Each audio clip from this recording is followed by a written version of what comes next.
am Negan.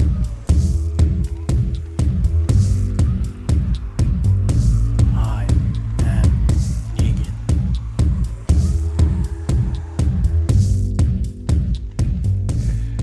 Yo, what's up, everybody? Welcome to another episode of I Am Negan, a TWD Universe podcast.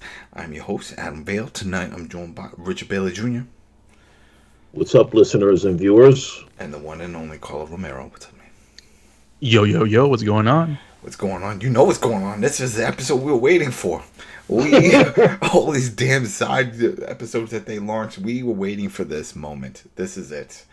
And yeah, we got words. I know I definitely got a lot of words, and I probably saw it right off the back. But real quick, shout out to everybody who's been following on Spotify and iTunes. It's been great. It's been great. You know, I'm just glad that people still follow The Walking Dead and follow this podcast, because that's what we talk about, Walking Dead.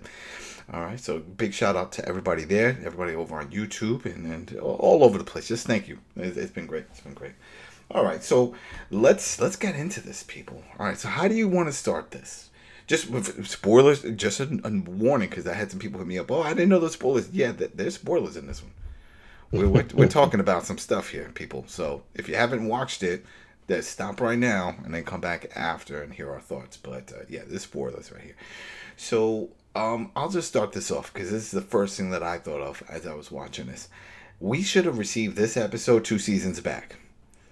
This episode should have been maybe when he was locked away in prison in Alexandria, right before they did the time jump, or maybe somewhere in between. They should have had that moment where we just get to reflect, or while he's there in the cell, reflect on his life. Because that's really what this was. And this would have been a big wake-up call for a lot of people, especially those who were not on the Negan bandwagon because they don't follow the comics. They don't know what's really going on, and thought the whole Glenn thing was just done for ratings, not understanding that was lore. That's just how it went down. So I really think this would have been a key episode at that time. And the way that we've seen with the ratings for these side episodes, which haven't been great, I'm nervous that a lot of people just aren't going to pay attention and not even give this episode a time of day. It's going to be a word of mouth type of thing of like, oh, you need to come back and watch this episode. Mm-hmm. You know, what do you guys think? Go ahead, Carlos, and then I'll go after you. Okay, so I agree with Adam. This is long overdue. I mean, Negan and Jeffrey D. Morgan is one of the biggest characters and actors in this whole show. I'm surprised we've gotten any of this. Obviously, it's understandable right now because of the whole COVID situation. We do need all of these one-off episodes. Kind of, I think Rich said it on our text group. It's like kind of like webisode kind of episodes. Mm-hmm. They're kind of like that. This is definitely the best one out of all of them. Especially, I mean, I guess we're kind of biased here because Negan is one of our favorite characters. I mean, the whole show's named after him. So obviously we're going to enjoy this. And yeah, it was a really great episode. I like his story. Jeffrey D. Morgan did a great job acting.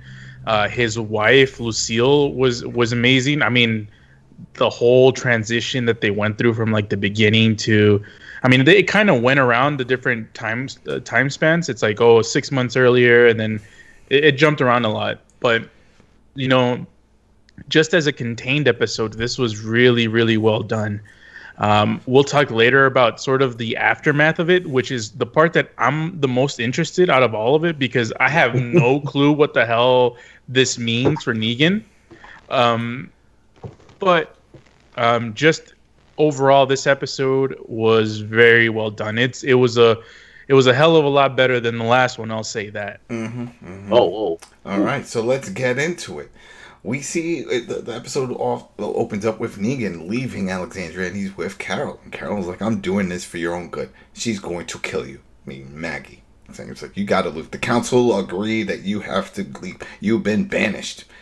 And he's like, "You sure about that? Or is it just you?" It's like, whatever. Just get the hell out. You got to go. But the part that I don't understand is he gets banished, but then he knows exactly where the tree is and where to dig to find Lucille, the bat. That I didn't understand because was he trying to say that he buried the bat? Like he knew because he asked her where. He's like, I don't know. We don't know where it is. That I didn't get. Did you guys get anything? Did I miss something there?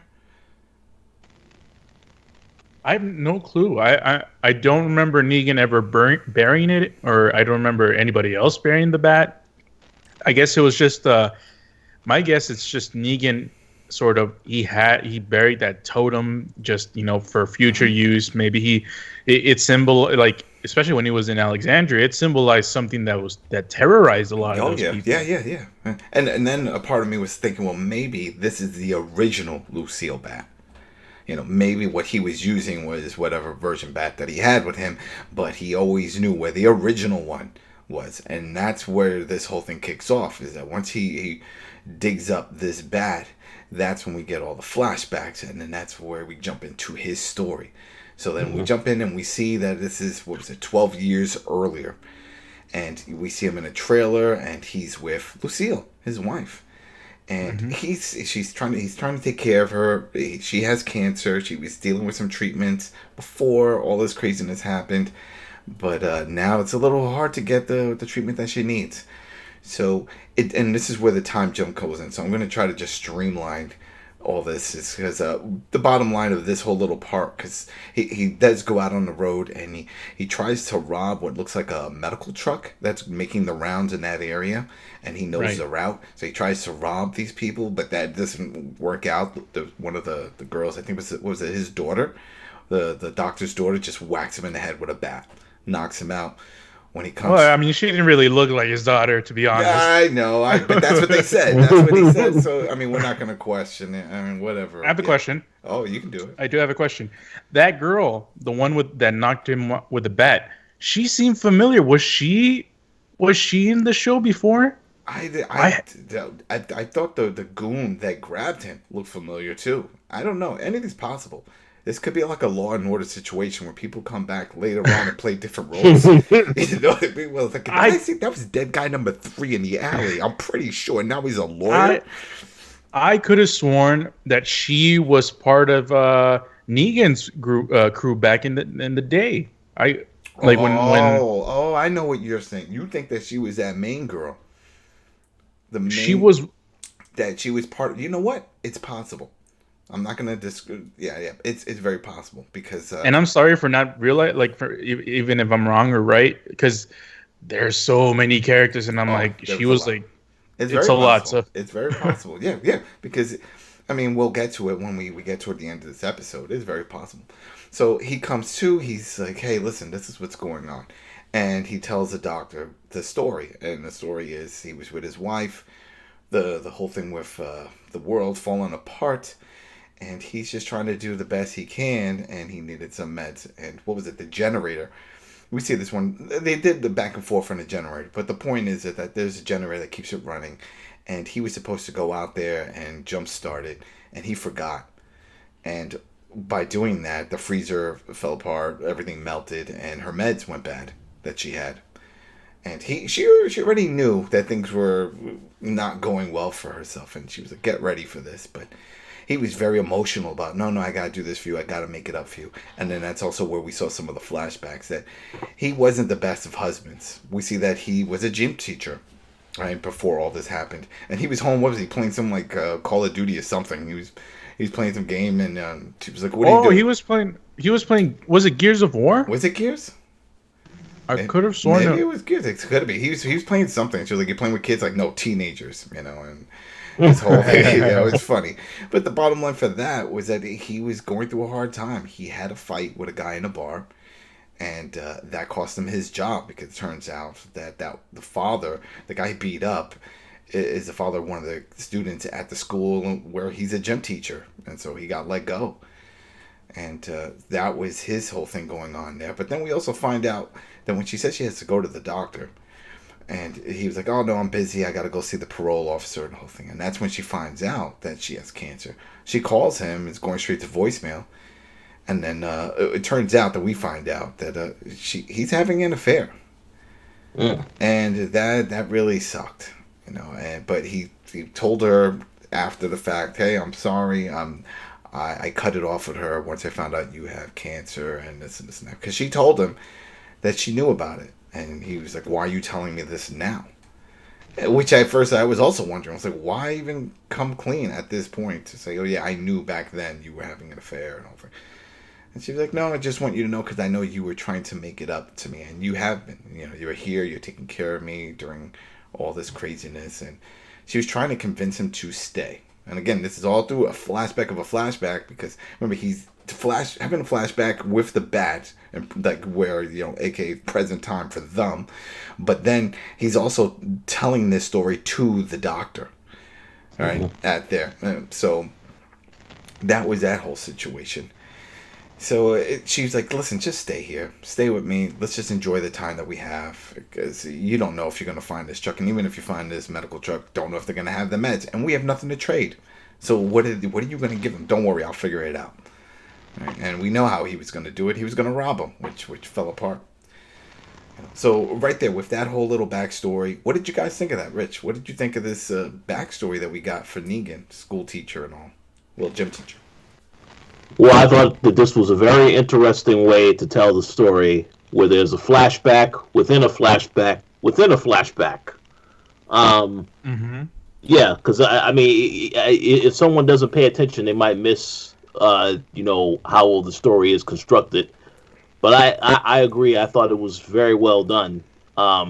Because even when you was talking about the scene with when we find out about the affair. Before we find out about the affair, there's already a flashback going on about his wife telling him, oh, there's something that I need to tell you. And then that's when they go back to what actually happened. And then that's when she reveals after that, oh, yeah, I knew that you were having an affair all that time. And then he said, oh, well, I did stop once I found out that you had cancer. So, I mean, I really like that. They have made Negan a three-dimensional character, a character that you definitely care about. Obviously, when they introduce the character, you see him kill Glenn. A lot of people was very angry with that. But I do agree with what you said earlier, Adam. This is the episode that should have aired a long time ago. It should not have aired now. But I will say this. It is the best episode of all of the bonus episodes. In my personal opinion, if I was in charge at AMC, I would have had this episode be the only episode that I show to end the season.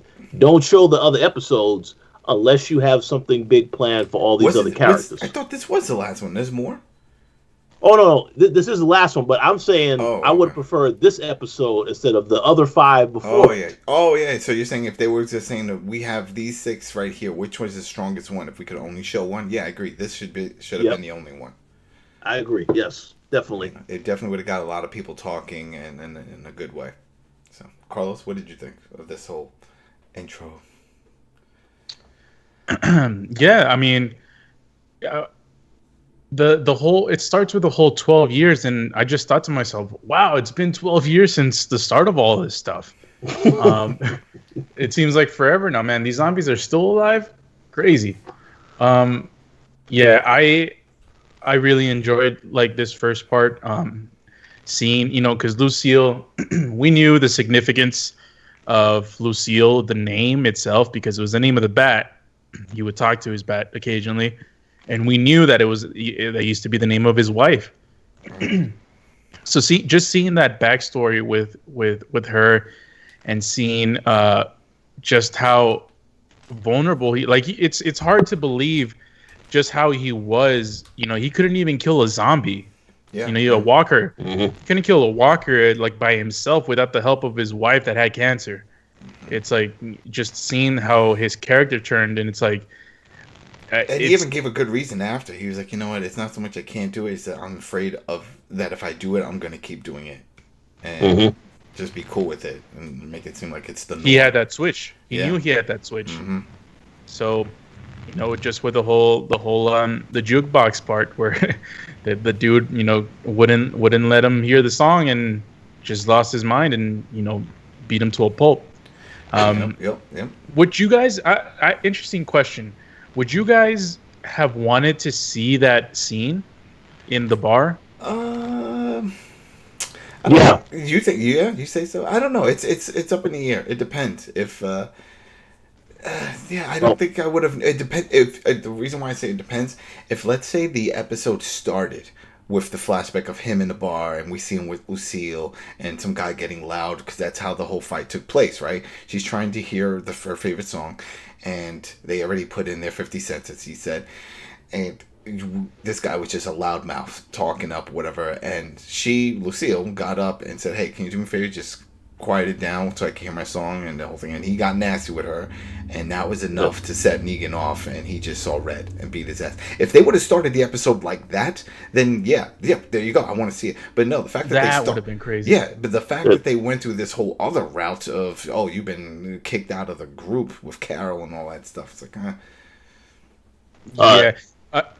Oh, sorry, Rich. This is just gonna be real quick. No, sure. I would have loved if the opening was that. It's like Negan goes to the jukebox, puts the song, and it's like, "You are so beautiful," and then like that part happens, and then he beats him up. So now you think that Negan is just like just this fucked up person that's just looking for a fight all the time, right? Mm-hmm.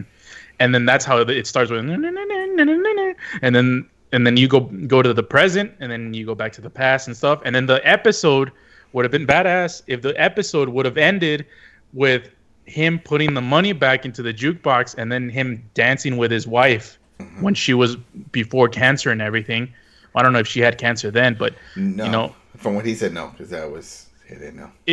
It would have been awesome if he would have danced with her on the jukebox, in the bar, everything broken down, kind of like how, I don't know, for some reason the thing that comes into my mind is Steve Rogers dancing with Agent Carter at the end of it definitely would have been cool to see that if they would have had it presented in that way, but no, they went a different route. So now that we got just to clear that hole up, that was one flashback of the story that he was telling the doctor. So now the doctor gives him all the stuff that he needs. It's just the doctor and the daughter that are in this truck. So it gives him all stuff. He says, "Hey, I'm sorry, I don't have anything. Don't worry about it. This and that." And she's like, "All you have is a gun to protect yourself?" And he was like, "Well, this is all I had." And that's when the daughter, she gives him the bat. And she was like, "Here, take this. You're going to need it because there's some bandits on the road." And he was like, "Oh, okay, thanks." And he puts everything on his motorcycle because he had a motorcycle. And then he drives off.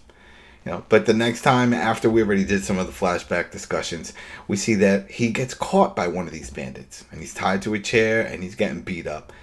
And this bandit, and that's why I was looking at the bandit, I was like, is this one of the guys that joined his crew later on? Because he did have some guys, but no, I don't think he was. But anyway, so he's beating on him, and basically he's just trying to get information about that medical truck. He's like, "Tell me the route. Where is it? Where are they going? Who's there?"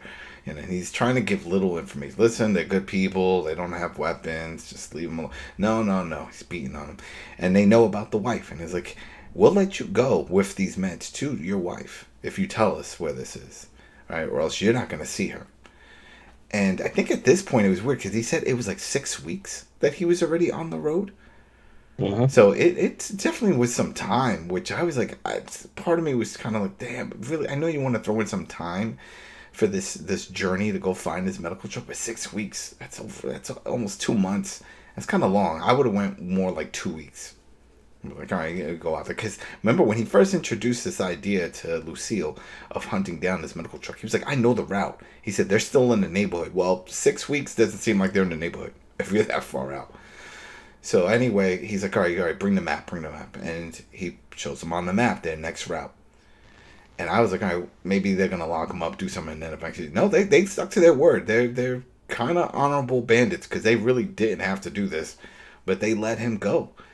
And this is a weird scene to throw in here because I was like, well, is this where he's going to help out or not? But we see that he's leaving that room with the meds that he needs for his wife, and he's strapping it back onto his truck. On his motorcycle. And then we see the medical truck across the street, and we could hear the daughter, who's a grown woman. Like I said, people, I hope you watch this episode. It's really good. But it's a grown woman. It's not a child. And she's screaming with this guy.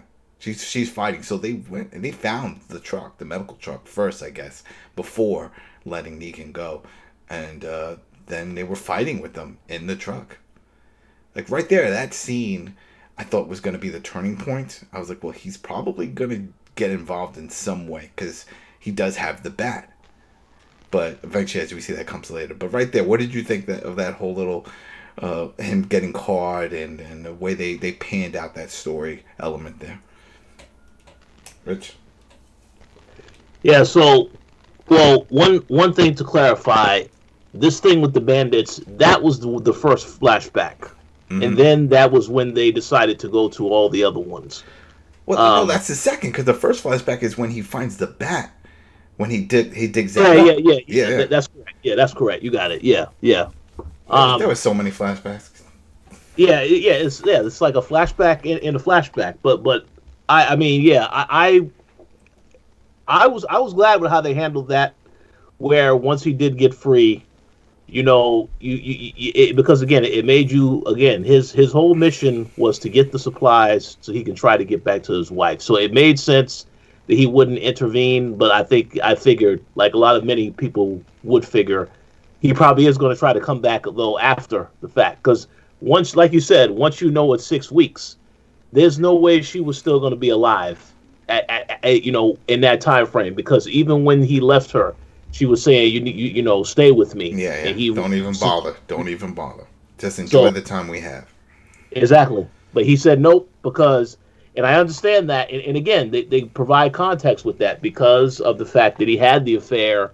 I kind of felt like he still wanted to prove to her that he was a changed man and that he would do whatever he can to help her, even at this point when it was as grim as it was and all that time had passed. So I understand why they would let him go. But, yeah, it was a foolish decision of them to do that because they paid for it later.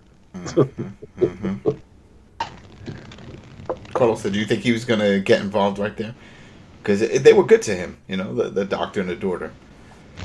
Yeah, they didn't seem. I mean, they weren't hostile at any. Like, they were hostile at the beginning when they hit him with the bat, but after that, they patched him up. They gave him the medicine that he needed. I didn't think that he was gonna do anything to them, especially since we knew that he was still kind of. I don't know if soft is the right word, but. He wasn't the Negan that we knew. Oh yeah. So, going back into the whole gang thing, I'm like, so he's unscrewing this screw here. I'm like, what is he? How the hell is he gonna take these two guys on with weapons and stuff with this little screw? Is he? So that's the part that intrigued me the most because I just didn't know how the hell he was gonna get out of that. But seeing afterwards when he kind of ratted him out, it was like, oh man. Yeah, what was the point of that with the school? It's like, oh well, okay. He just decided to rat him out anyway. Yeah, so I was devastated. I'm like, damn it, they're gonna kill him. They were so nice. It just it's kind of a Walking Dead thing to do. It's like these people that didn't have anything to do just are gonna bite the dust. But I think everything changed after we got the whole when he figured out when he came back to his home. Yeah. When Negan came back to his home. And that's what we'll get to now. Now, here's the question, though. He said 6 weeks. So how long did it take for him to get back home if it was already 6 weeks that he was on the road? Just to get but if you think about it, when you're looking for something that you don't know where it is, you're just, going from point A to point B to point C to point D. Yeah. And at the end, when you got the goods and you got that sweet bike, it's like I'm just going from one point to the other. I already know where home is. So he's just, rolling back. Yeah, so I'm guessing it took way less to do it. Well, he gets home and no surprise, once he gets in there, you start hearing growls and, typical walker noises. And there she is. She's on the bed. She's converted. That's it. And he just breaks down crying. And he looked like he was going to kill her. And he just backed out of that and cried next to the bed, just like going nuts. He just can't believe this happened. And he packs up some stuff. He leaves and he sets the whole trail on fire. He just burns it down. And then he goes up to a fence and he rips off some barbed wire. He clips off some barbed wire and wraps it around the bat that he has. And there we go. That's the birth of Lucille. Right there at that moment. And this is also the birth of Negan that we know. at that moment, because now it's like he doesn't give a shit. This is it. The one person that he loved, that he cared about, is gone now. And so now it's balls to the wall. As before, and we'll get to it in a second, where he was like, I've never really hit anybody, well, besides the person in the bar, but now I'm ready to kill. So he does, like you said, he does go back to that area. And, yeah, you know what, now that I think about it, from that travel, then it can't be that far. Because it looked it looked like it happened that same night. Mm-hmm. You know, yeah, and I mean, even if especially in the East Coast, he could have gone 2 states out, and within one day he would have been back. So I don't think I think that took less than a day to go from wherever his house was to that bar. I was gonna say, quick question: did they say anything about? I think her name was Jane, the sister, the one that Negan cheated on. No, they didn't say. Yeah, they did. Oh, no, the only thing, the last we heard was that he had stopped messing around with her once he found out that Lucille had cancer, because he had told her that when they were talking. Yeah. When she revealed that she knew all along he had an affair. Mm-hmm. I'm just surprised they didn't mention her afterwards, like, oh, like within conversation, saying like, oh, when your sister died, right as the accident, right as the thing started happening, it's like. Because we didn't really get anything about what happened to her, if they died or anything. Because, I mean, if she's still alive, I'm like, well, Negan, I mean, it's an apocalypse. Okay, we gotta, let's finish this. You know, party keeps going. Boom, boom, boom. Finish this fight. You know, but, yep, speaking of finish the fight, now he gets back, and it's the doctor that's in the hot seat. where Negan was, and he's getting beat up. And it's the same goon over here beating on him, now saying, where's the good stuff? Because that was the other thing that we found out, that the doctor's daughter, she said that they had, the stuff was stashed, not in the truck, their medical truck, they had it somewhere else. Mm-hmm. Right? And that's where they would go. So I think that's what he was asking. He's like, where's the good stuff? This and that. He's going back and forth. And he's like, you got a nice, sweet little daughter over there, and doing that whole thing. So while that's happening, that interrogation, we see Negan show up. He's got his bat. He sees a guy. Whack. He's going to town, and we already hear on the radio people screaming. You know, that whole thing. The goon that's doing the interrogation is trying to talk to these people. He's like, what's happening? What's going on? You know, he's trying to figure out what's happening. And that, if I'm right, the doctor gets up, right? Was that it? Yep. Yeah, he gets up, and then they start fighting it out. And at the same time, the door opens. The dude starts shooting at the door. They're having that whole little thing, but Negan gets in and whacks him. All right, so now he has him sitting in the hot seat, and he's tied up. He tells the doctor, "Go get your daughter, your daughter, and get out of here, or do whatever, something to that effect. But make sure she's okay." And that he took care of everybody else that was there. Right, and we see Lucille, the bat, all bloodied up now, gut stuck on it and everything. And this is where we get our traditional Negan. He's there with the speech. And this is where, as we talked about earlier, he talks about, hey, the only time I ever came close to killing a man was this story. And you need to hear this story, because once the story's done, you're dead. To that effect, right? He's like, I'm going to kill you. Do you know how I got these scars? Right? That's what that kind of situation. Yeah, it's definitely that type of situation. Like, you got to hear this. Right? But unlike that situation with the Joker, I think he was BSing every single time. I don't believe any of those stories. Oh yeah. I got those were based on his dimensional, his fucked up brain. Yeah, this is true story. Mm-hmm. All right, so he tells him the story about the bar and what happened, how he lost his job and all this stuff. But then now he lost his wife. Wife's dead. The whole thing, right? And now you're dead. And whack, just kills him. So, all right, that's it. That's it for that flashback. That's it for all of that. Because then it jumps to the present time where he's just looking at the bat. Now there's a walker coming up from behind.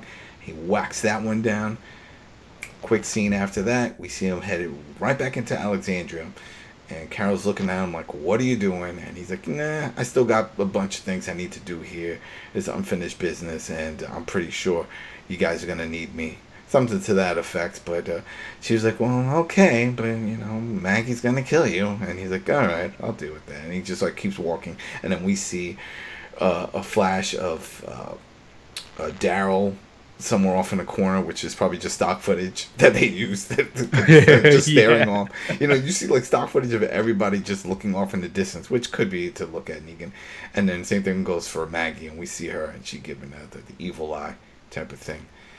And that was the episode. That was it. And that's my gripe, and that's the only gripe that I have, is the beginning and the end of this episode. I think that the beginning should have, like you said, should have started with the flashback of him in the bar with Lucille and the song and seeing that, and then the ending should have just been him just there in town looking out at everybody, and then because maybe this could have been all this happening in his bunk, in his house, just sleeping or whatever, just resting, thinking back. We didn't have to have this, we're kicking you out and then you come back. I don't think that was needed. It doesn't make any sense, really. Because as we find out, no one knew about it. It was just Carol telling him to leave. It wasn't the council didn't sit around and agree to this. Exactly. So that was pointless. But it would have been cool at that point, because then when he opens up the door and he looks out, it's like, this is the new Negan. Now we know more of why or his reasoning for being who he is and what happened. And again, we've talked about it before. For those who don't know, we are on the side of Negan when it comes to that whole first altercation with Rick and them. Because remember, Rick started it. They killed some of the Negans. They did all that, okay? They killed plenty of Negans. Exactly. In their sleep. In their sleep. They killed these people while they were sleeping. They didn't have questions. They just like, you know what? You're all going to die. They did that. And so, of course, they have to retaliate. Anybody would. They had to retaliate. So they do. And yes, we know what's going on with him. With oh my God, I'm blanking on his name. But you know what I'm talking about. The Maggie's husband, Glenn. We know the story of Glenn. We know the whole group's backstory. He doesn't. He's just doing the eeny, meeny, miny, mo. So if you see it from the other side, then you understand. And that's the whole thing with all of this. This is why I will never take Maggie's side on this, because she is. Yes, I get it's her loved one, and if it was my loved one, but as time passes and then you see from the other side of the fence of how things were and how it was perceived, then you have to understand you were somewhat the villain coming into this. Yes, he wasn't a great guy, and he had his people and multiple wives. He was living, the whole polygamy thing going on. Yeah, there was a lot of shady things going on. But with this scenario here, it didn't have to go down that way. And so It is what it is. But anyway, we'll see how that goes. I don't think anyone on this panel thinks that he's going to die. I don't think when there's the last season, there's no way they're killing Negan off. Well, I don't. You said no one on this panel thinks that. You think that? Oh, whoa! All right, I do have a few things to say, but let's go to Carlos first, because I think Carlos was about to say something. Yes. So it's just important to mention that he burned Lucille. Yes, that's what I was going to say. Yep. So that's kind of. The symbolism with that is like, he's moving on. He's putting that in the past. It's not gonna be part of it. I mean, he's a new Negan now.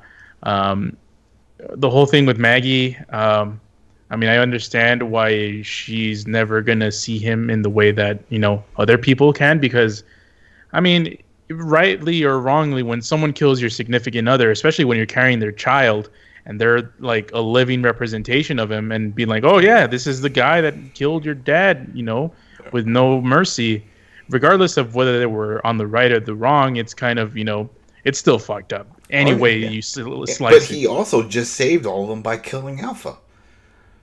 Dealing with that whole thing. So he got him out of a bad situation. It's all gray. It's all in gray, shades of gray. Yes. So the part that I'm the most interested in right now after watching this episode is, what is his mindset? Because he walked into Alexandria looking like, he just like got laid or something, and he's all happy. Yeah. I have no clue what his attitude is in terms of is he is he just going to be ruthless, towards his enemies? We obviously don't think that he's going to be like trying to get anyone from Alexandria, but what is his purpose? Is it to live with this people and maybe procreate or establish a civilization, or is it to be just be this loner outsider guy within a society and never fitting in? That's the part that interests me the most, because it's complicated, and as time goes on, a lot of these Alexandria people weren't even there during the part where Negan was the villain. Carol and Daryl and Maggie were three of them. Not many are left. So shit, I don't know if anyone's left from the prison during that whole thing. Remember the season? The prison, too, yeah. They always made it seem like there was more people, and of course we saw them all get on the school bus, but who knows how many of them are still there of that group. A lot of the red shirts, we don't know where they are. Like, especially this season, where a lot of the people don't even get to be all in the same shoot, because they have to be socially distanced and stuff. So that's why we still don't have a grasp of just how populated Alexandria actually is. So I'll be interested to see. And I didn't actually know that this was the last episode. I thought this was the penultimate episode. So this is the last episode of this part of the season, right? Yeah, that's it. That's the end, and the season will return this summer, season 11. Mm-hmm. Yeah, because was it next week is the return of Fear? I think it's for Fear the Walking Dead goes back, so we get back into that. But overall, I was happy with this. I'm glad we finally got this backstory. It was Rich. Oh yeah, no. Continue. Then I have a few things to say. There's not much more to say. I mean, we pretty much said everything. This should have been an episode we received 2 seasons ago, and I'm just glad that it's here. And I hope that word of mouth spreads to people that have walked away from The Walking Dead, from those like us that are still watching, to tell those people, it's like, hey, this was an important episode. Whether people have their issues with the character Negan and all that stuff, but they should watch this one, because then maybe this will bring some closure to a lot of those casuals that just couldn't understand why it went down the way it did. And this is a good reasoning, and I think a lot of people could relate. So I think it was good. Yeah, you can go. So yeah, I agree. A fantastic episode, and I think it served the purpose of, giving you more details as to Negan's backstory, and then of course, as Carlos mentioned, the closure of the burning of the bat, which means that now the character is turning over a new leaf. Because I also believe in holding on to that bat. That's also symbolic of him still holding on to the memory of his wife. Yeah, he even mentioned that too. He's like, I missed you so much, I even named the bat after you. It's like, yeah. So that was important. But to answer what Carlos said earlier about what is his mindset, I personally think that ever since Negan got taken down by Rick and has been thrown into that jail, it feels as though the character has lost something. And it felt like, the Negan we knew before, the tough guy, is just like he was a shell of himself. So I think this episode, when you saw the end of how he took those guys out, and then it's like he got his swagger back after he goes through that flashback, and he's willing to go back to that situation, regardless of what happens with Maggie. He's not really, it doesn't feel to me like he's concerned or worried about it. He's just going to go back to being someone who is still going to try to stand his ground. Does that mean he would, be angry to, mean towards the others? I doubt that. I just feel like he's not going to be as worried or try to hide from Maggie if there's a confrontation. So that's what I got out of that. And the last point that I will make is I really hope they don't do this. But in terms of the cliche way to resolve issues, I believe I don't think it's out of the realm of possibility that Negan could sacrifice himself to save Maggie and Herschel especially, because again, you understand from Maggie's point of view why she doesn't like Negan and all this other stuff, but yeah, we see that from another perspective. I don't think she's ever going to forgive him, or unless there is going to obviously be something that happens next year, in the next season, that brings them together and they have some type of confrontation. And I have to say, it was a very slick approach of AMC to advertise these bonus episodes, with the first advertisement being what's going to happen between Negan and Maggie, and then we never got an answer to that. Nothing. So and then for those who follow the comic, who know, there is no closure for this. In the comic, it doesn't happen. In the comic, we don't get it. Maggie still does her thing with Herschel growing up and becoming a piece of shit of a man, and it comes up. Yeah, it's pretty bad for him. And Negan is just lives on the outskirts of the Commonwealth, has his house and his whole thing, and we don't really see him. Carl, though, in the comic was still alive and would still visit him from time to time, but it looks like he was just, a loner, just doing his own thing. So if you can't, the reason why I brought it up is because you can't look at that as reference or guidance of what's going to happen. Because if anyone's trying to say, oh, well, like you just said, if they go with the trope of like he's going to sacrifice, well, that would be the TV show just creating that narrative, because that does not happen in the comic. And the crazy thing with the show is that even though it adds some characters that aren't part of that the comic series, they really don't drift too far off when it comes to the story. Like the main story carries over. All the key elements, like what we just said with Glenn dying, that was a key moment. That happened. Carl getting shot in the eye pop, that was a key. That still happened. What about Rick and Michonne not getting those contract extensions? Right,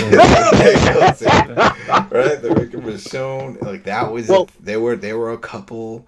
I mean, they were not a couple in the comic, but there was a couple that in the show, and it still carried over. Like that's like even now with the whole thing with Ezekiel and what's going on with the Eugene, the Yumika.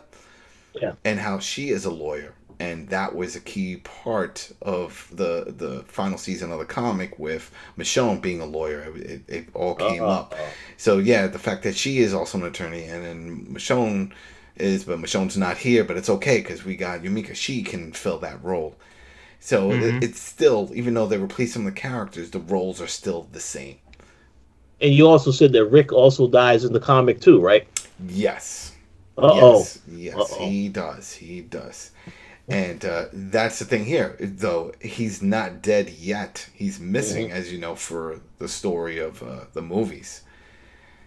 So that's the one part right there. But everything else, and then even with the whole Carl situation. Carl. Yeah, Carl. But we'll see. I hope they do drift off, but I have a feeling that Negan is going to have his own spin-off. Something's going to happen because he's a very popular character. He has. I have a question. Yep, go ahead. So, something that I was thinking about during the transcourse of this episode, I was just thinking, we have some sort of semi-conclusion of the show in season 11. Obviously, it's going to be the last season of The Walking Dead. There are going to be spin-offs, but would you guys ever be interested in a finale being a movie? Like a theatrically released movie? Oh, with like Michonne. Firefly? Like with Firefly with the... Yeah. Like that. Having, and then having Rick and Michonne back, because obviously they want to be Hollywood and stuff, so, big movie stuff, so this can appease them. You can bring back, Maggie and Daryl and all of them, and have this epic movie that that closes this chapter of The Walking Dead. And you can keep going with the spin-offs, you can do other movies, and you can do other series, but as far as the mainline The Walking Dead, that would be a conclusion of it. I'm just curious to know what you guys think about that. I'll just jump in real quick. It would have to be epic. They would have to really put in a lot. It can't be just talking, which is great for The Walking Dead as a show, because you want to give the narrative for these characters, but that doesn't go over well when you bring it to the big screen. Big screen has to have a lot of action, especially if you're talking about bringing a zombie show. So it depends.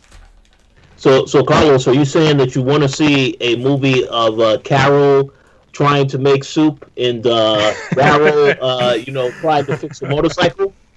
I'm not saying that, but I mean, but that would be very interesting for a certain type of audience. You know what? It would depend on I guess the profits for the first Walking Dead movie that needs to first come out. Remember that one? Yeah. It still hasn't come out yet. Now it's supposed to come out last year. So to see if there's even an interest, if people want to see something like this in theaters. I know when they first announced it, people were bitter. They were upset because it's not so much of this is the direction you're going in. It's that you took a character away, making it seem like he's dead. He's not dead, just to do movies. And then what? Then you're going to put him back in when the movies are done? Or is he going to really die in the movies? He's coming back. Continue. Yeah, he's gonna have his own show or whatever, or his own movie. The thing with me is having this movie not only makes it so it's a big budget spectacle. I feel like The Walking Dead, we've gotten plenty of the low budget, just 2-person, 1-2 shot episodes where it's like kills a couple of zombies here and then just they talk and they do they make soup and they all that kind of stuff. For me, it just seems like it would be really interesting to have a huge big budget episode, not even episode, a movie of The Walking Dead to close it. And I think that kind of thing would sort of re-engage a lot of people, saying, "Oh wow, there's this, there's going to be a Walking Dead movie. What is this? It's going to involve, the finale of the story, and it's like going to be epic." So so a lot of people are going to get interested in watching this, and some people might catch back on to the season, and he's like, "Oh, okay, I gotta catch up with this season so I can be caught up and just watch the movie." Well, that Walking Dead movie is supposed to come out before the finale. So there's already there's already going to be a Walking Dead movie before that, because that movie was supposed to be out. So I'm assuming they've already filmed most of it. So season 11 comes out in the summer of this year. Mm-hmm. Does it end? The year after? It ends next year. Yeah, next year. Yeah, it's 24 episodes. Yeah. So they extended the length. Whoa! Yeah, it's 24 episodes. Mm-hmm. Yeah, this is gonna be a big one. They're dragging this one, and I think it has a lot to do with the movies, because they don't want that this is over and then you're just watching movies. This says in Star Trek, So I hope Carol doesn't learn how to make pot roast with rocks. She'll put rocks in it, All right, people. So there it is. This was it. The final episode for season 10. This is episode 22. Here's Negan. And thanks again for joining us. We will be back for Fear the Walking Dead once that kicks back. So I'm looking forward to that, to see what's going on with Morgan and all of them. Because that show is still, it's as if they were like, all right, how crazy can we go with this? Can we make this into a Western? Do it. Just do it. Throw everything at it and see if it sticks. And right now it's sticking. I'm enjoying it. So we will be back for that. But again, thanks for tuning in, or wherever you're finding us, whether it's on the Koalition side, YouTube, Spotify, iTunes. Thank you. Thank you very much. All right. So again, I was your host, Adam Vale, joined by Richard Billy Jr. and Carlos Romero. And we will see you next time, everybody. Peace. Peace out.